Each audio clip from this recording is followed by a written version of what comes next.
Salut à tous, ici Reg, bienvenue dans les actualités cinéma, séries et un petit peu jeux vidéo de la semaine. Comme d'habitude, il y aura dans la description et le commentaire épinglé la liste des actualités, mais je vous incite à vous intéresser à toutes les actus car je donne mon avis sur l'actualité et j'ai envie d'avoir le vôtre et je réponds ou en commentaire ou vidéo dédiée. À chaque fois, je donne plein de sujets. Et il faut savoir aussi qu'à partir de maintenant, les vidéos actualités pendant quelques semaines seront le jeudi et le dimanche. Pourquoi? Parce que The Last of Us sort le lundi, du coup je ferai la critique le lundi et pendant un mois sort Andor saison 2 le mardi. Donc je ferai la critique de Andor pendant ces 4 semaines de diffusion. Donc voilà, il y aura un petit décalage, mais vous inquiétez pas, vous n'allez rien louper en termes d'actualité. J'ai envie de commencer avec l'actualité concernant du coup Resident Evil et le film qui va sortir dans un mois. Pourquoi? Parce que Zach Cregger que vous voyez juste là, c'est le réalisateur du film. Et on sait qu'il sera payé environ 20 millions. Et pourquoi je parle de ça? C'est que 20 millions, ça symbolise deux choses. Premièrement, trop cool que des réals soient bien payés, mais surtout ça veut dire que Sony, qui sont derrière le projet, vont mettre un pactole dans le film. C'est-à-dire que 20 millions pour un réal, avec sûrement des points sur le box-office par la suite, c'est un film à 200 millions. En général, un réal, ça prend 10% du budget d'un blockbuster. En général, c'est une caricature, encore une fois, que je fais là, une approximation. Mais donc, ils vont mettre 200 millions dans Resident Evil. Ils vont faire un énorme projet. Et j'espère, parce que Resident Evil, c'est une saga de jeux vidéo qui mérite de bons films. Il y a moyen de faire de vrais bons films. Ça sort dans 1 an et demi. Et c'est cool qu'il ait autant d'argent et qu'il fasse confiance au mec. Parce que Zach Cregger, c'est Barbare, qui était vachement bien. C'est disponible ou sur Disney+, ou sur Netflix. Ça change, je sais pas pourquoi, en fonction des droits et tout. Mais Barbare, c'est mortel. Il sort son film Weapons d'horreur aussi cet été. Et du coup, Sony ont dû le voir. Ils ont dû se dire, ok, Barbare, c'était mortel. Weapons, sûrement mortel. On va lui donner des 20 millions et faire ce projet. J'espère qu'il sera pas trop enchaîné par Sony, qu'il pourra faire un film d'horreur vraiment bon, pour le coup, comme son précédent. À voir, mais je suis assez content pour lui parce que j'ai envie de voir des gars qui font des petits films gagner beaucoup d'argent et du coup aussi le fait que Sony mette du pactole dedans pour remettre la franchise sur une base un peu plus stable, disons, parce qu'ils veulent relancer la saga, c'est une évidence. Ensuite, j'ai envie de parler de May Kalamaui, qui est donc au casting du prochain film La Momie. Vous savez, il y a un reboot qui se fait de La Momie. Alors attention, parce que on sait pas quelle sera la vibe du film La Momie. C'est-à-dire que ou c'est le film, vous savez, des années 2000 que tout le monde aime, ou c'est le film de l'époque, La Momie des années 40. Donc on sait pas dans quelle direction va aller le film, mais May Kalamaui, qui est donc, je crois, d'origine égyptienne, palestinienne, si je dis pas de bêtises, sera dans le film. Et c'est cool parce qu'elle a été coupée au montage de Gladiator 2, ce qui est toujours triste quand une actrice est coupée comme ça au montage. On ne sait pas pourquoi est-ce qu'elle a été coupée. Est-ce que c'est à cause du film? Est-ce que c'est à cause de ses positions politiques pour la Palestine? On ne sait pas. Elle était dans Moon Knight, pour ceux qui l'ont reconnu, et d'autres petits projets que j'ai vus avec elle rapidement. Mais c'est cool qu'elle ait un gros rôle comme ça, dans un gros film qui veulent relancer du coup d'une grosse licence comme La Momie, je crois, au niveau de Blumhouse. Why not? Ça peut être cool. J'espère qu'elle aura du succès et que le film sera bien. C'est Blumhouse, c'est un peu compliqué, mais on verra bien. On reste optimiste. J'ai envie de parler aussi de Amy Lou Wood. Alors, j'aime pas les trucs un peu people comme ça. Je garde ça pour mes autres réseaux quand ça m'intéresse. J'ai fait un TikTok et un reel concernant Amy Lou Wood et Walton Goggins. Là, j'essaie de garder ça de manière un peu plus sérieuse sur YouTube. Et j'ai envie de parler d'un truc que je trouve quand même assez systématique d'Hollywood et de ces choses que j'aime pas dans cet univers du cinéma. C'est que pour un peu de contexte, Amy Lou Wood, c'est une actrice qui a donc joué dans Sex Education et, grosso modo, encore une fois, de White Lotus saison 3. Et dans White Lotus saison 3, elle a l'un des rôles les plus importants de la saison. Et la saison s'est achevée récemment et SNL c'est Saturday Night Live pour ceux qui ne connaissent pas, c'est une émission américaine de live où ils font des sketchs et tout, quasiment toutes les semaines depuis 50 ans. Ils ont fait un sketch sur The White Lotus saison 3, ils l'ont appelé The White POTUS. POTUS c'est President of the United States. Du coup, ils ont fait une parodie politique dans l'univers de White Lotus où il y avait plein d'acteurs qui ressemblaient du coup à des parodies de Trump, J.D. Vance, des choses comme ça. Et Amy Lou Wood est présente dans cette parodie avec cette gueule-là. Du coup, il se moque clairement de ses dents, de son regard expressif. Et elle a été d'ailleurs assez vexée. Elle a dit en story que c'était pas drôle et qu'elle se sentait vraiment insultée. SNL s'est excusé, mais c'est un problème systématique. C'est-à-dire qu'elle se fait clasher dans un sketch sans raison. C'est un sketch politique. Et encore, si c'était d'autres personnages qui étaient moqués, imaginons, je sais pas, Walton Goggins, c'était, je sais pas, sa calvitie qui était moquée. Why not? Mais vu que c'était elle qui était la seule moquée par rapport à d'autres politiques qui étaient moqués, mais elle avait rien à voir de politique dans le sketch, bien sûr que les gens sont un peu énervés par rapport à ça. C'est méchant. Moi, j'ai rien contre la comédie qui est un peu méchante si c'est méchant de manière juste envers les gens. Là, elle faisait vraiment tâche dans cette émission-là. En tout cas, voilà, l'actrice interprète avec ses dents et ses yeux. Surtout que Amy Lou Wood, depuis quelques semaines, à chaque fois qu'elle fait des interviews, elle est en mode, on lui pose la question, est-ce que tu vas faire du Botox? Elle dit non, j'ai envie de garder mon visage expressif, c'est comme ça que je joue et tout. On lui pose la question, est-ce qu'elle va mettre des veneers à cause de ses dents? Ça crée des complexes pour des dents tout à fait normales, quoi. Je veux dire, il y a des dentitions différentes, les gens ont des dents différentes, c'est comme ça. arrêtez de faire complexer cette femme qui arrive à Hollywood. Pour la première fois, elle était aux States, elle vient d'arriver aux States, c'était au Royaume-Uni. Au Royaume-Uni, ce qui est bien, c'est que peu importe ta gueule, si t'es talentueux, on va te faire jouer dans des films, des gros, des petits, dans des séries. Aux États-Unis, si t'es pas jolie, c'est compliqué. Donc là, on l'a fait complexer pour ses dents, on se moque de ses dents et tout, alors que c'est une belle femme. Et même si elle n'était pas belle dans les canons de beauté habituels, tu te moques pas des gens comme ça, sans quelque chose de plus sérieux derrière, entre guillemets, ou de manière juste. Et là, c'était injuste, et je trouvais ça un peu méchant aussi. Ils se sont excusés, c'est déjà ça. Mais bon, voilà, c'était pour moi du mauvais goût. Encore une fois, l'humour, moi j'accepte, mais voilà, il faut que ce soit dans le contexte du sketch. Et là, vous regardez le contexte du sketch, vous regardez les sketchs en entier, vous pouvez le voir sur Internet, vous voyez que c'est juste méchant pour être méchant, sans vraiment l'humour derrière. Cristiano Ronaldo va lancer du coup un studio avec Matthew Vaughn qui s'appelle UR Marv. Il faut savoir que Matthew Vaughn, il a déjà un studio qui s'appelle Marv Film avec Guy Ritchie. C'est un studio qui a produit beaucoup des films de Guy Ritchie et beaucoup des films de Matthew Vaughn, même récents. Là, Ronaldo, fin de carrière football, il veut se lancer dans l'entrepreneuriat de plus en plus. Je sais qu'il a fait plein de choses en termes d'entrepreneuriat depuis des années et des années, mais là, c'est le cinéma qui l'intéresse et du coup, ce nouveau studio va faire 2 films. UR Marv en produit 2 pour l'instant, on verra lesquels ils seront. Je ne sais pas si c'est une union de Marv Film et UR Marv, on n'a pas encore beaucoup d'informations dessus, on aura plus d'infos quand les films sortiront, j'imagine. Mais voilà, du coup, c'est un nouveau studio qui a le même nom que le précédent studio avec le UR devant. Écoutez, moi, si les artistes veulent avoir de l'argent de la part d'entrepreneurs, que ce soit de football ou autre domaine, du moment qu'on fait des films, des œuvres d'art, apparemment, ça sera surtout un studio d'action parce que Ronaldo est bien l'action, pourquoi pas? Honnêtement, pourquoi je vais me plaindre qu'un millionnaire, voire milliardaire bientôt, je crois, ou peut-être déjà, mette de l'argent dans du cinéma? Trop cool, en réalité. Même si c'est pour de l'argent, parce qu'il en a trop, des investissements et tout, je m'en fous. Ça fait de l'art, ça m'arrange. C'est pas un mec qui est peut-être intéressé par le cinéma Ronaldo, mais je m'en fous. Si ça permet de financer des œuvres d'art, parce qu'il y a le truc marketing du fait que c'est Ronaldo, des choses comme ça, why not? Moi, je suis carrément chaud. Les Oscars vont introduire en 2027 une nouvelle catégorie, enfin, la catégorie de la meilleure cascade. Et je voulais faire une vidéo sur pourquoi est-ce qu'il faudrait, oui ou non, introduire une catégorie des meilleures cascades et je l'ai pas faite mais c'était au moment où il y avait de Fall Guy qui sortait et au final j'ai traîné, j'ai écrit plein de trucs mais bon voilà, maintenant c'est officiel, il y aura une catégorie cascade et je sortirai pas la vidéo parce que ça sert à rien, maintenant c'est confirmé, il y aura une catégorie mais grosso modo le pour et contre c'est qu'il faut récompenser les techniciens et artistes de cascade parce que c'est vraiment compliqué de faire des cascades dangereux et ça demande une vraie planification.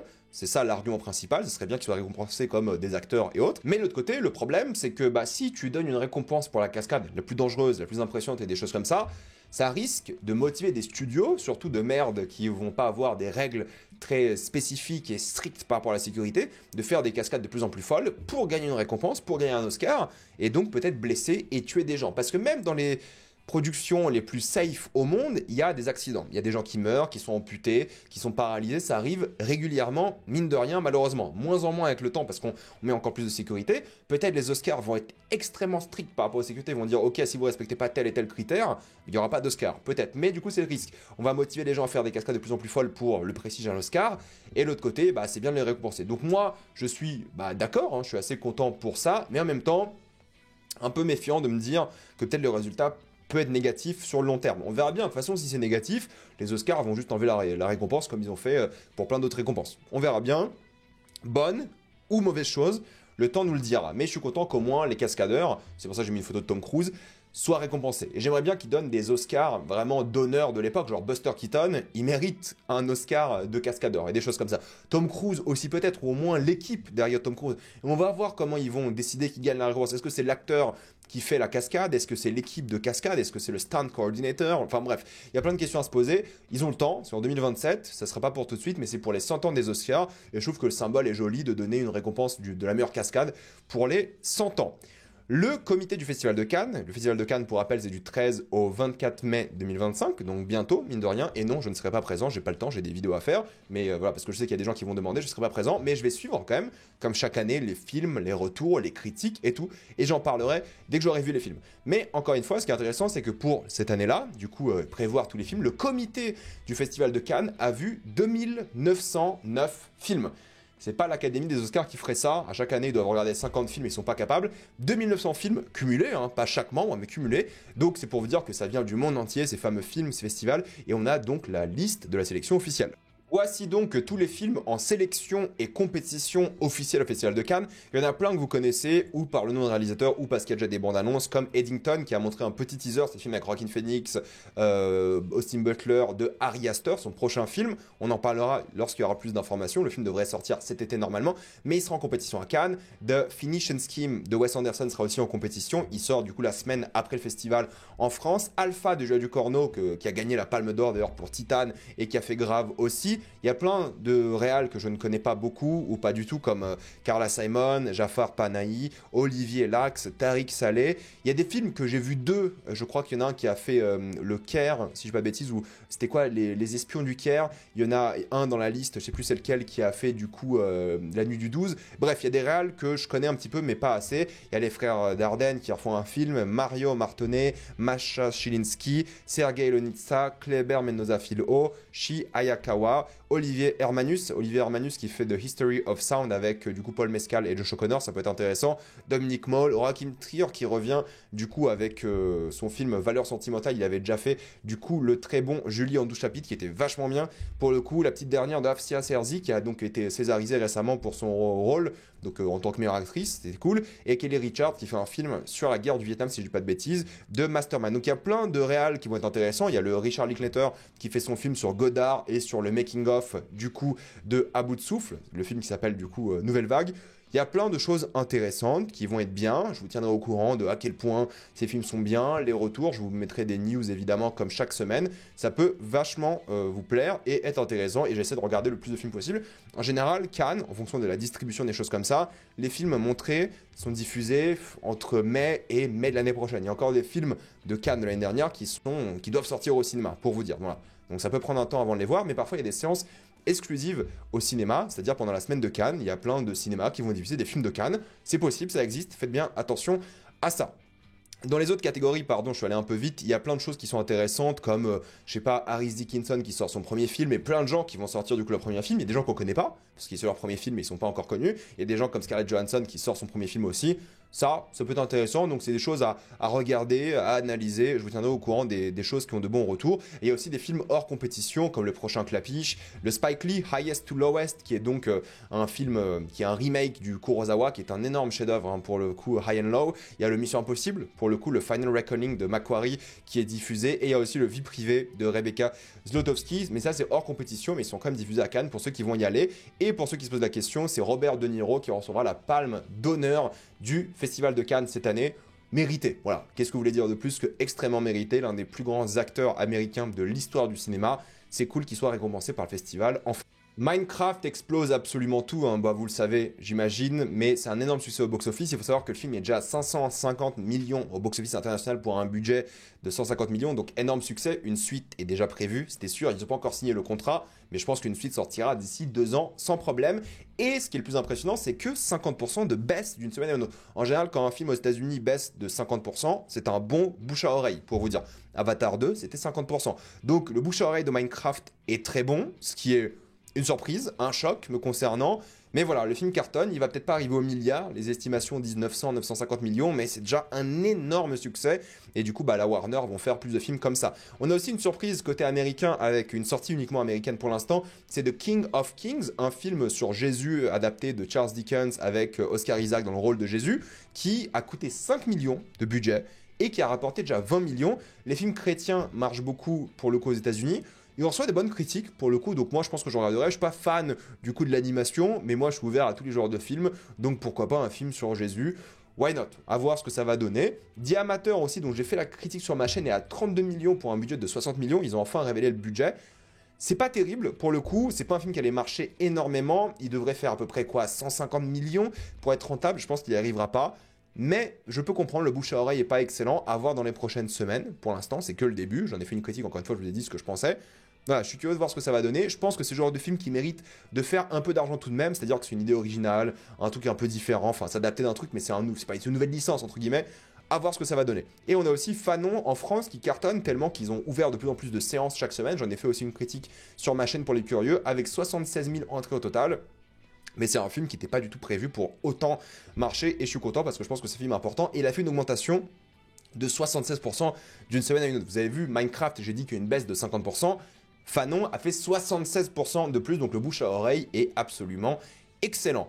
On a l'annulation côté Apple de Mythic Quest après 4 saisons. Moi j'ai regardé un peu, je me suis arrêté à la saison 2 parce que ça me plaisait pas tant que ça. Enfin c'est sympa mais j'avais d'autres séries plus intéressantes à regarder.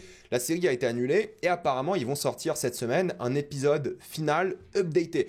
Donc je pense qu'ils hésitaient, tu vois. Je pense que dans l'équipe de Mythic Quest et chez Apple ils disaient bon on va peut-être être annulé, on va faire un épisode qu'on va diffuser si on n'est pas annulé. Et si on est annulé, on diffuse un épisode un peu spécial de fin de série. Et c'est ce qu'ils vont faire. Je pense que c'est une bonne idée pour les séries qui ont un peu un doute. Voilà, une fin updatée sortira. Mais le spin-off est toujours prévu pour ceux que ça intéresse et pour ceux qui aiment bien Mythic Quest. La série Carrie de Mike Flanagan, il va pas réaliser normalement la série, mais il va produire et peut-être un peu scénariser, à voir. La série sur Carrie commencera son tournage cet été pour une sortie, j'imagine, l'année prochaine. 8 épisodes sur Carrie, donc une nouvelle adaptation du livre et pas du film, forcément, du livre.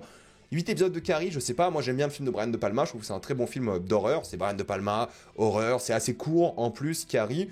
Donc, pas fan du concept, de l'idée, mais encore une fois, pourquoi pas, à voir. J'aime bien Mike Flanagan, pas tout ce qui touche, mais pourquoi pas. Et vous savez, Mike Flanagan, il bosse avec Amazon sur l'univers La Tour Sombre de Stephen King aussi, à voir ce que ça va donner. Et Amazon prévoit aussi une série, Crouching Tiger, Hidden Dragon, excellent film d'arts martiaux, si vous l'avez pas vu, c'est l'un des meilleurs films d'arts martiaux all time pour le coup. En série, je m'en fous un petit peu. Genre, le film est impressionnant parce que c'est un film, parce qu'ils peuvent se permettre des choses de dingue. Bon, l'univers et tout, c'est pas ce qui m'a le plus fasciné dans le film. Moi, ce que j'ai bien aimé dans le film, c'est voilà, la réalisation, la mise en scène, les chorés, tout ça. En série, c'est bien plus compliqué à faire, donc je sais pas ce que ça peut donner en série. Vous le savez peut-être, mais chez Netflix, il y a une adaptation qui est prévue du coup de Orgueil et Préjugés avec le casting qui était annoncé en mode série cette fois-ci. Et le casting, d'après moi, est très bon. Emma Corrin qui va jouer Elizabeth. Très bonne chose, moi je trouve ça génial. Jack Lowden, et je suis grave content pour Jack Lowden parce que c'est un très bon acteur dans Slow Horses, j'adore. Le mari d'ailleurs de Saoirse Ronan, mais surtout bon acteur avant tout, et il va jouer du coup Monsieur Darcy, ce qui est une bonne chose. Avant dans le film des années 2005, 2005, c'était Matthew McFadden qui jouait Monsieur Darcy. Voilà, il a les épaules, je pense, Jack Lowden pour le jouer. Et c'est Olivia Colman qui va jouer, du coup, Madame Bennett. Du coup, voilà, Elizabeth Bennett et Madame Bennett. Vous les avez. Et why not? Moi, j'aime bien Orgueil et Préjugés, les films. J'ai pas lu le livre, mais pourquoi pas? ChatGPT, ou une version comme ça, va arriver sur Netflix. Et vous savez, moi, dans l'art, je suis pas fan de l'IA générative. J'ai des problèmes, j'ai déjà fait une vidéo dédiée sur ça qui est assez longue. Je parle en détail de pourquoi j'aime pas. Mais là, quand tu auras du coup Netflix ou les plateformes de streaming qui vont utiliser des outils similaires à ChatGPT pour la recherche de films et la recommandation, bah je trouve ça cool. Tu vois, genre tu vas parler à cette machine et ils vont te dire ah bah quel film est bien ou pas, je cherche un film dans tel style, c'est mieux que l'option recherche à la con. Maintenant, c'est limité aux films qu'ils ont sur la plateforme, bien sûr, logique, mais c'est une chose intéressante qui, je pense, va aider beaucoup de personnes. Ah tiens, je vois un film similaire à ça, mais je veux qu'il se passe ça dedans et des choses comme ça. Pourquoi pas? Ça peut être pas mal, à voir comment c'est utilisé, mais ça peut le faire. Nous avons une saison 2 qui est prévue pour Devil May Cry, et pourquoi je mets cette image? C'est parce que ça m'énerve ces conneries, mais en gros, la saison 1 de Devil May Cry est un carton. Il y a une référence à Asmongold dans la série. J'ai pas encore vu la série pour le coup, faut que je la regarde. Parce qu'apparemment, le showrunner de Devil May Cry est un énorme fan d'Asmongold. Et si vous connaissez pas Asmongold, il faut savoir que c'est un énorme suprémaciste, raciste, trumpiste aux États-Unis. Il a dit que les Palestiniens étaient une sous-race, littéralement. Il a dit plein de choses horribles. C'est un pro-Trump. À la base, c'est un mec qui fait du jeu vidéo. Mais depuis quelques mois, années, c'est devenu un grifter pro-Trump. Et du coup, il fait que ça. Moi, je le déteste, comme beaucoup de personnes saines d'esprit, j'imagine, et je pense que c'est une personne horrible. Mais le créateur de Devil May Cry est fan d'Asmongold, et du coup, il est dans la série. Ça fait pitié. Moi, je pense que si j'apprenais que, je sais pas, le créateur de ma série préférée était fan d'Asmongold, je pense que je changerais d'avis sur ma série. Non, mais je vous jure. Donc, ça fait un peu pitié, ça me dégoûte. Voilà, il y a peut-être des gens qui aiment bien Asmongold, désabonnez-vous de ma chaîne, ça ne m'intéresse pas d'aimer ce mec premier degré, et je veux pas des gens qui aiment ce mec premier degré sur ma chaîne. David Zaslav, le PDG de Warner Bros. Discovery, a gagné 52 millions de dollars en 2024, soit une augmentation de 32% par rapport à 2022, ce qui est assez rigolo parce que dans un monde où il y a plein d'artistes qui sont virés constamment, dans un monde où des films sortent même pas au cinéma, comme le dernier film de Clint Eastwood, qui aurait pu rapporter 50 millions qu'aux States, parce qu'il a rapporté beaucoup d'argent en France, lui, prime de 32 millions. Pas prime, mais salaire de 52 millions, pardon. Augmentation de 32%. Voilà. Voilà. Les PDG prennent tout, les artistes rien, comme d'habitude. Nous avons Sinners. Alors, la critique sortira évidemment demain de Sinners, mais ce qui est intéressant concernant ce film, c'est que c'est le seul film de l'année filmé en IMAX. Et vous allez me dire, non mais attends, Red, il y a plein de séances IMAX et tout. c'est de l'arnaque. Je vous l'ai dit, j'ai fait une vidéo à l'époque qui s'appelle IMAX Arnaque. C'est de l'arnaque. Il y a quasiment aucun film chaque année qui est filmé avec des caméras IMAX. Il y en a quasiment pas. Sinners en fait partie. Le prochain qui en fait partie, c'est le Nolan, l'Odyssée. Il y en a un par an. Voilà, un par an. Peut-être le Jordan Peele, mais Jordan Peele, c'est en fin d'année prochaine. Donc voilà, peut-être il y aura 1 ou 2 films par an qui sont filmés avec des caméras IMAX. Là, il y a 10 salles dans le monde, dont 9 aux États-Unis, une à Londres. À Londres, c'est le BFI de Londres qui diffuse. Encore une fois, ma vidéo sur l'IMAX pour plus d'informations. Qui diffuse Sinners en IMAX pellicule. Donc si vous voulez voir Sinners dans sa version voulue, d'ailleurs Ryan Coogler, le réel, en a parlé récemment en vidéo en détail, il faut aller dans un cinéma qui diffuse, du coup, de l'IMAX pellicule. Londres ou aux États-Unis. Il y en a 10 dans le monde, pardon, dont 9 aux États-Unis. Malheureusement, si vous voulez vous rapprocher de ce format-là, mais pas en mode pellicule, il faut aller dans un cinéma qui a du coup un écran IMAX 1.43. En France, il n'y en a qu'un seul, c'est l'Odysseum de Montpellier, mais le problème de l'Odysseum de Montpellier, c'est que l'écran est petit, en réalité, pour de l'IMAX numérique. Si vous voulez vous rapprocher un peu de ce qu'il y a par rapport à la France, il y a le Kinépolis de Bruxelles, qui du coup, lui, en IMAX 1.43 numérique aussi, pas pellicule, qui a un écran bien plus grand que l'Odysseum. C'est là que j'étais allé voir Dune 2 quand j'ai fait ma vidéo sur l'IMAX. Donc voilà, Sinners dans sa version classique sera très bien, j'imagine, j'en sais rien, je ferai la critique évidemment demain. Mais si vous voulez voir l'expérience ultime Sinners, ça se passe aux États-Unis ou à Londres, et c'est toujours un peu une déception parce que les salles sont pas équipées. Et c'est comme ça. Mais voilà, c'est un film qui est filmé pour l'IMAX pellicule, avec de la vraie pellicule. Et ça arrive une fois par an. Donc je pense que l'expérience doit être absolument folle. Un remake de Bodyguard est prévu chez Warner. Pourquoi? Non mais vraiment, pourquoi? Ça ne m'intéresse pas. Non merci, le film est très sympa. Je crois que c'est un grand film, mais c'est très sympa. Ça m'intéresse pas de voir forcément un remake ou une suite ou peu importe. Beetlejuice 3 est prévu. Ça c'était un peu prévu parce que Beetlejuice 2, énorme succès. Ouais, c'était bien, moi j'ai bien aimé, je l'ai défendu, j'ai trouvé ça cool, donc pourquoi pas un troisième. De toute façon, faut qu'il finisse, hein. Beetlejuice, vous connaissez. Et la série de Pete, que j'ai pas encore fini, parce que je vous ai dit, hein, c'est hardcore à regarder, vu les violences qu'on voit aux urgences dans ce film-là, mais grosso modo, c'est une série sur l'hôpital, sur les urgences, de manière adulte, où on te montre les vraies blessures, les vraies choses horribles. Il faut savoir que c'était un énorme carton, pour le coup, mais c'était pas un carton au début. Et c'est ce que je dis, si vous sortez vos séries semaine par semaine, là, de Pete à 16 épisodes, du coup, ils ont sorti 16 épisodes, semaine par semaine. Au total, en moyenne, ça a fait 10 millions de téléspectateurs par épisode, et la série a commencé à cartonner à la fin. Genre au bout du 13e, 14e épisode, ils ont dit « Ah, bah ça marche bien ».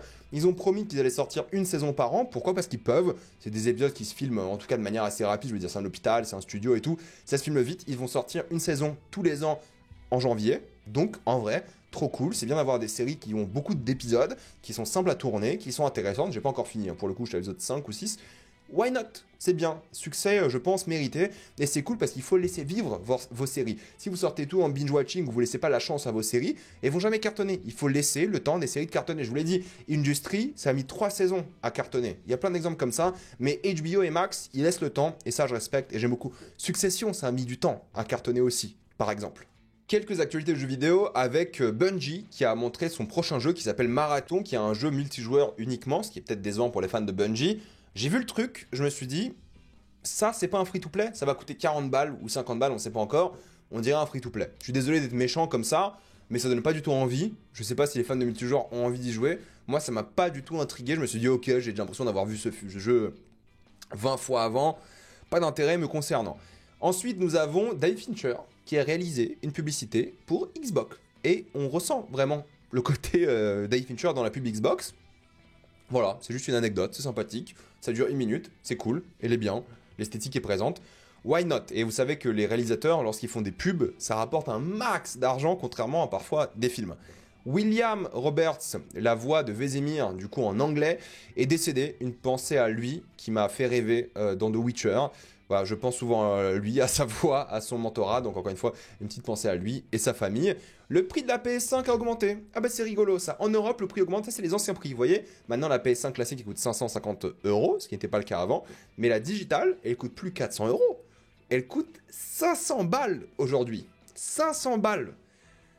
Vous vous rendez compte de ça? 500 balles pour la digitale, c'est horrible, c'est nul, ça craint, enfin il n'y a rien à dire, hein, ça pue, hein, ce genre de truc, ça m'énerve. Normalement les prix baissent, non, les prix augmentent, la version digitale en plus. Maintenant le lecteur de disque a diminué en termes de prix, je crois qu'il est passé de 80 à 40, mais ça reste d'après moi honteux. Minecraft n'aura pas de suite, il n'y aura pas de Minecraft 2 pour le coup, parce qu'ils veulent faire vivre ce jeu pendant au moins 15 ans, et c'est bien. Honnêtement, on s'en fout, on n'a pas besoin d'un Minecraft 2. Fais Minecraft pendant des années et des années. Le jeu aura 25 ans facile à la fin de cette stratégie, on va dire. Et je pense que les gens vont encore y jouer. Et ils sortiront en Minecraft 2 quand il n'y aura plus de pognon. Mais en vrai, faire évoluer un jeu comme ça pour l'éternité, entre guillemets, je trouve ça très bien. Et c'est ce que beaucoup de jeux aimeraient faire pendant longtemps. Et cool, en vrai, pour Minecraft. Why not? Et il n'y aura pas d'IA générative dans Minecraft. Et ça, c'est bien. Ça, je respecte. Là où Sony commence à mettre à fond l'IA, Minecraft, Mojang, Microsoft aussi, ils ont parlé d'IA générative, donc bon, attention, mais Nintendo, on dit non, pas d'IA générative, et ça je respecte. Les sorties de la semaine, on a la fin de Daredevil Bored Again, parce que je me fais chier devant, l'épisode 8 était un peu mieux, mais je sais pas si j'en ferai une critique, parce que y a rien à dire, honnêtement, y a rien à dire, je trouve ça très moyen, et c'est pas mauvais, hein, c'est juste oubliable, donc je sais pas si je ferai une critique demain, je sais pas, ou peut-être en fin de mois, ça c'est sûr, j'en parlerai, j'ai pris des notes, j'en parlerai peut-être un peu en détail, mais honnêtement, rien à dire sur la série. Grosse déception. On a du coup The Narrow Road to the Deep North sur Prime avec Jacob Elordi, Odessa Young qui sort ce vendredi. Pourquoi pas, j'attendais le retour de voir si ça vaut le coup de regarder, il faut que je me mette d'autres films avant. On a Sinners, ça la critique sortira évidemment demain sans aucun problème. Et grosse actualité, j'en ai un peu parlé sur les réseaux mais je voulais revenir sur ça en vidéo ici. Qu'est-ce qui se passe? J'avais fait une vidéo à l'époque, rappelez-vous, il y a quelques années sur à quel point les gens étaient peu respectueux, incivilisés au cinéma. Et là, Minecraft, vu que c'est majoritairement des enfants et ils profitent de cet événement pour faire n'importe quoi, il y a plein de salles, surtout aux États-Unis, où il y a du popcorn qui est jeté. Il y a des poulets, des vrais poulets qui sont ramenés parce qu'il y a ce même par rapport au chicken jockey. Et écoutez, moi j'ai défendu les salles un peu bordéliques quand c'est avec le respect. Genre que t'applaudisses quand c'est Captain America qui prend le marteau de Thor, quand tu vas voir des films dans des salles où tu sais que c'est des films indiens par exemple, avec des communautés indiennes, que ce soit en France ou à l'étranger, et qu'ils aiment bien foutre le bordel de manière respectueuse et tu sais que ta séance est prévue pour ça. Si la séance est prévue pour ça, il n'y a pas de problème. C'est chiant pour les gens qui bossent dedans, mais peut-être ils sont préparés à ça et leurs tâches sont un peu différentes et des choses comme ça. Mais là, pour ces séances-là, où c'est tellement le bordel, il y a des vrais poulets qui sont ramenés, des vrais êtres vivants dans la salle qui sont ensuite vendus ou même abattus apparemment, c'est une dinguerie. Le popcorn partout dans la salle, moi ça me dégoûte. Surtout que c'est des enfants et tout, et ça change la dynamique de comment les enfants voient ce genre d'œuvre et le cinéma de manière générale. Le cinéma c'est pas un cirque, ok ? C'est pas une salle de concert, c'est un lieu en théorie calme. Qu'il y ait des moments comme ça d'euphorie de temps en temps, ok. Mais globalement, là, c'est pas respectueux pour les gens qui bossent là-bas. Tellement que le réal, lui, il a dit qu'on s'en fout, en réalité. Il y a les flics qui sont venus dans plusieurs séances de Minecraft aux États-Unis. Jack Black, lui, est intervenu. Il est allé en salle, littéralement. Il a dit arrêtez vos conneries. Il a vraiment dit ça, arrêtez vos conneries, soyez calmes. Il y a des gens qui achètent des paquets de popcorn de plusieurs litres. Enfin, du coup, vous avez compris, mais le paquet, le sachet, pas la quantité de. Voilà. Qui les jettent pendant la scène du chicken jockey. Est-ce que c'est normal? La vérité, non. C'est irrespectueux, c'est dégueulasse. Faut choisir. Si on fait des séances où tu peux foutre le bordel, si c'est accepté, why not? Si les cinémas sont prêts, les salariés sont prêts, c'est chiant, je suis d'accord, mais au moins ils peuvent un peu switcher leurs responsabilités. Parce que là, quand ils doivent nettoyer ces salles-là, bah en fait, les employés, ils ont un temps limité. Déjà, c'est pas respectueux de une, forcément, de foutre le bordel, mais surtout, ils sont dans le rush. Les employés de cinéma sont souvent dans le rush. Donc là, si tu fais ça, c'est galère. Et en plus, tu les fais rusher pour rien. Bref, je voulais parler de ça parce que je trouve ça irrespectueux, dégueulasse, mais j'en ai déjà parlé. Mais là, ça m'énerve parce que c'est les enfants. Tu vois, si on élève nos enfants comme ça au cinéma pour qu'ils fassent de la merde et qu'ils soient irrespectueux, bah, je trouve ça désagréable, horrible, honteux. Et c'est chiant. Bah, disons les choses, c'est chiant, mauvais. Et non, faut arrêter un peu ces conneries. Voilà, je vais m'arrêter là. Mettez-moi dans les commentaires ce que vous pensez de toutes ces actualités. Êtes-vous d'accord, pas d'accord? J'ai envie d'avoir votre avis. Tout ça dans les commentaires. Pensez à vous abonner à la chaîne pour voir les prochaines vidéos. Mettez un j'aime, ça aide beaucoup la chaîne. Suivez-moi sur tous mes réseaux pour plus de contenu comme des TikTok, des Reels ou encore des lives. Et moi, je vous dis à la prochaine fois. Salut à tous.